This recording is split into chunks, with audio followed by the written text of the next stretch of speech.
Our shadow in the center.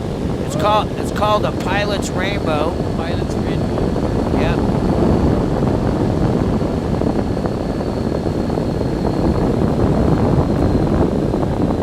Smile at the camera. We'll do a turn to get a better one because we got to come at it at a different angle. How's this? Wow!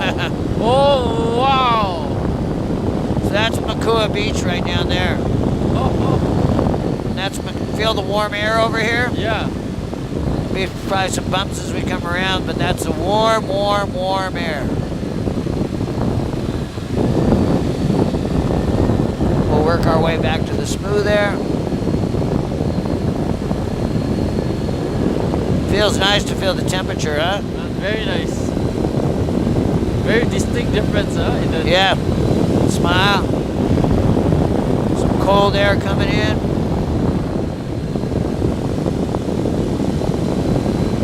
Look at the terrain. It's kind of like the Venezuelan jungles. It gets rain and moisture all the time. It's always wet up here. Oh.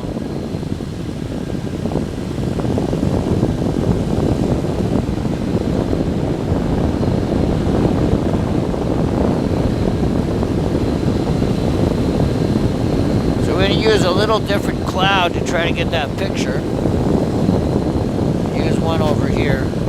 But look at all those ridges. And the dark shadows look really pretty. Get a photo right here. Let me make sure I can see your teeth. Nice. This is right at the front of the crater.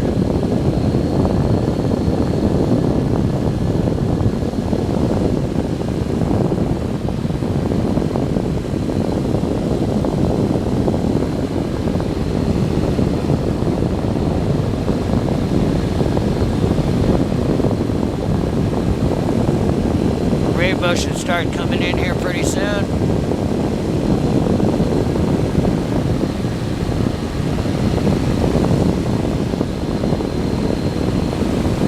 There it is, right up there at the top. Oh, nice.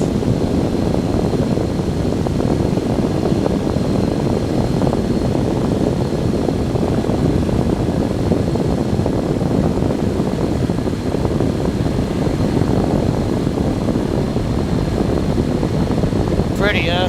Very.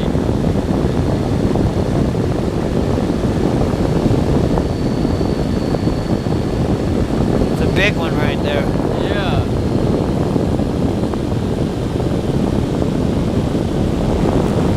Smile.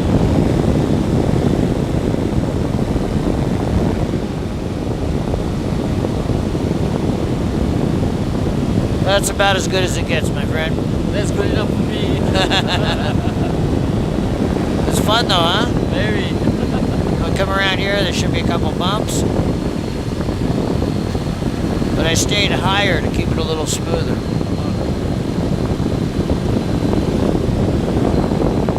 So most of the people that shoot with cameras while they're flying, they put a GoPro on a timer. You can't pick the right moment.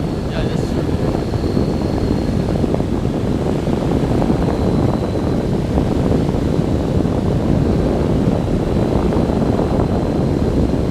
Paradise 1, what's your 20? We're just coming up on Kayaka Bay at 1,300.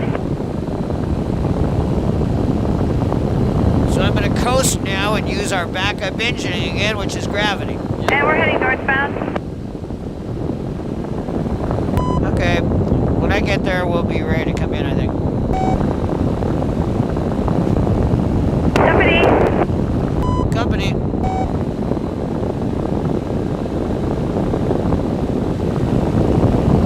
What's up?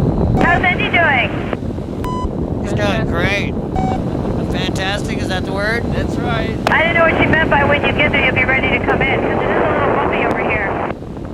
Right, well, that's why I hung out over here longer, and I'm just leaving Mount Kala, so by the time I get to Haleiwa, I'll be then turning to come in. I think it'll be 45 minutes. I know your plan. Okay, no, he's doing great. He just said fantastic. I just had probably the nicest flight I had, following right where you just were. Alrighty. Well, me and Eron are doing really great too. She's been flying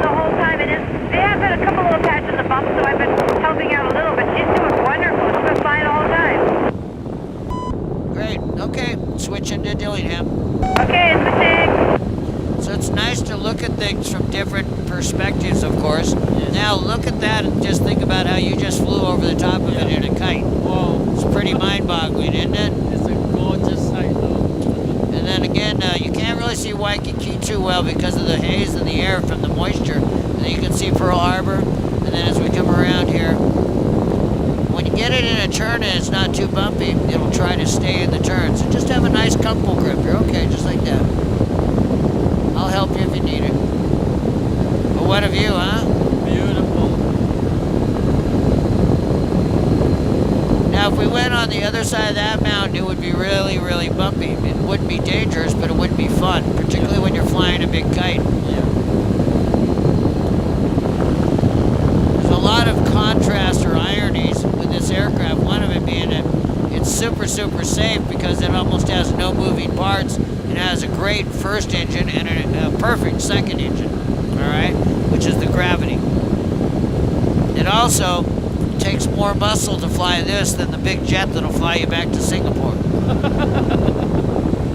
But this, to me, is real flying. This is what the Wright brothers and everybody's been dreaming about because we move the wing directly, like a surfer moves a surfboard directly, or a snowboarder moves a snowboard directly. I always like to compare it to, and say if I was a surfer and I had to have my, and I am a surfer, but if I had to have my surfboard work like an airplane, I'd have to move a lever and move a cable in a housing that would move my fins and make the board turn. And that's not as nice as just being one with a surfboard. So we're one with the wing. Our brain and our body is connected directly to the wing, and so the more you fly in it, the more it feels like it's just like my surfboard is, because it's not new to you. Everything's familiar, and you know what's going on. So you can bet that when I'm flying this thing, I just feel like a bird. Nice. And you should get a taste of that even on your first flight, the fact that you and I have been holding on to the wing. Because it's a little choppy in places, I've been staying on the controls because it's hard to steer from the back seat. That's why we move the students to the front seat if they're trying to get their pilot's license, but it has to be in really, really, really calm conditions. So Hawaii is not a great place to actually do advanced training. It's a great place to get an introduction to it. Most of the places on the planet are easier than here. The thing that makes it hard for any pilot of any aircraft is mountains and wind. And we're surrounded on two sides by volcanoes. But we've been doing it so long, and we fly early in the morning. That's one thing that the kid does real well. He's always out here at sunrise because he's a new pilot, and because that's when you should fly. We never have changed from that. Even though we can fly in the afternoons on some days, it's better in the morning. So those are all just big parcels for houses right there. That was agricultural. Now it's big 5-acre lots for houses there. And in the dark area is the Dole pineapple going up to about the center of the island. That's all pineapple out there. So that's cool. Yeah.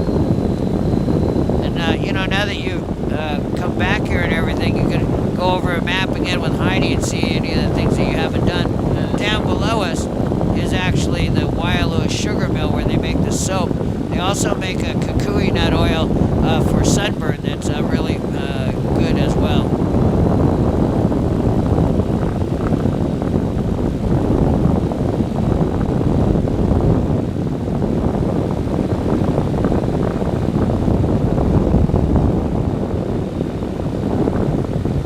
So over there is the harbor where you go out for the shark cage boats and all that.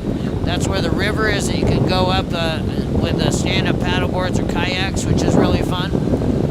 Yeah. Now the mountain to our right is what causes a lot of the bumps down here. On the far side over there is where the movie set is for Jurassic Park. And that movie set is just near the beach that we call Secret Turtle Beach. There's a park over there, and you drive to the end of the road, right on the inside, where you can see the shark cage boat going out. You drive to the end of the road there and walk around that point up to the first big sandy point, and there's lots of turtles. That's Pupukea, is it?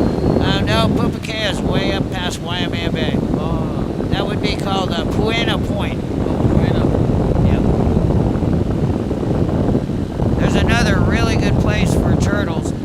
See the sandy area to our left? That's a long rectangle. Yep. When we go by it, you might see a circular rock pattern. I can see it from here. And that's called a turtle cleaning station. We'll probably, if it doesn't get too bumpy, we'll fly around it a little bit. There's pointed rocks in the water. They're actually part of a military effort to stop the Japanese from bringing in their... Oh, I see it. Yeah, you see the circle? Yep. It's called a turtle cleaning station. And see, the buildings are real easy to identify. We call them A-frames because they look like the letter A. Oh, yeah. In front of the second A-frame closest to the tennis courts, if you go straight out from there, Paradise 1, the beam is mouth of the drop zone 700. there's usually a lot of turtles. And we'll show you how to get into that neighborhood. That's where Heidi used to live, Oh. right near there. Give me a smile. Now on the landing, if it's real calm, I don't mind the student holding onto the wing, but if it's a little choppy, I'll have you let go or put your arms out or hold onto the side rail. The rail here is pretty good, like there. Yeah. Because you're strong, and sometimes if it gets bumpy down low, if somebody pulls in, I got to fight the wind and the student. Now where all the houses end right here is a really unique beach. It's our French-style Saint-Tropez. So this is where people actually like to come and get the complete, all-over naked tan. This is a nude beach on the North Shore. Oh, wow. And all of our beaches are public. This one happens to even have a public access Hey, Tom, what's your 20? polo field on downwind. So people will park out there. You can see the cars. There's even some people that might have spent the night. Okay, I got you in sight. But if you walk down here and you go to the left, there's a nice sandy spot. But once the wind comes up, these beaches are not as nice as the West Coast or the North Shore where the mountain's protected from the wind. See that nice swimming hole? Yeah. So people will come down the beach very access and nice. go right over there and swim. Oh. It's just past the polo field, but you got to use the public access. And you can see the water going out here. That's where the river goes. Very nice.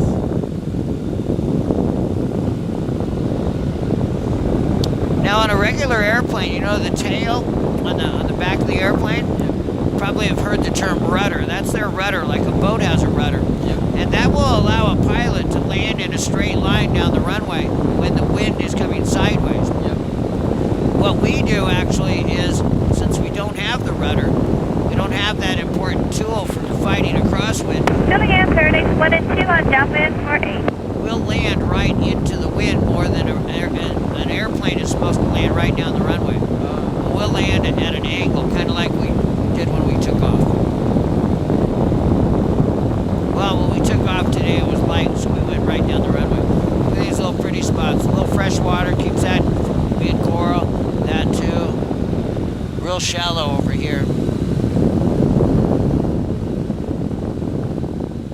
Go a little offshore for the friend of the president. Those are turtles right there. Oh, yes. Another one right there.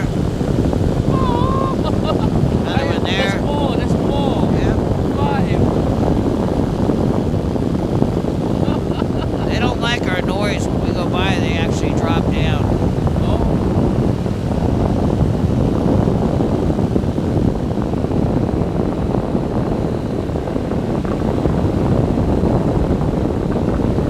So is that worth getting up early in the morning Oh, twice worth for? it. Absolutely. Thank you. So I look at the windsocks to figure out the best direction to land. The reason why there's slight bumps here is there's still cold air draining off that beautiful volcano. Kind of nice to look up at that and know that you were just flying around the top of that, huh? Beautiful. We'll probably do a similar flight on the next round too with the girls. Filling in Paradise 1 and 2 on base final for stop remaining. We call this section over here swimming pools partly because that one sandy area that's completely surrounded by coral, it looks like a swimming pool. And it's a pretty nice place for this coast. It tucks in a little bit so it doesn't get quite as much wind as the beaches over here. So this is a nice place to snorkel. It looks like a big turtle right in there, but maybe it's a rock. Paradise 2 on final for full stop glider port. So I'm going to go over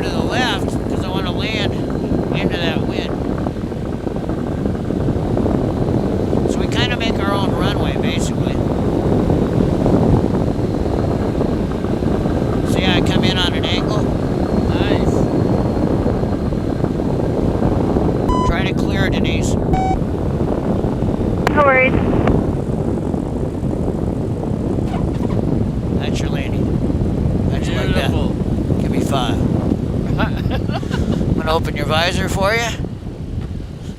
And give me a smile. Nice.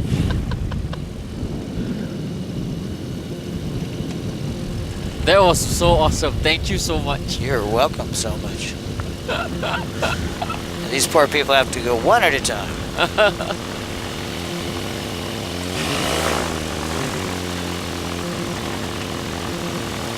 Simon.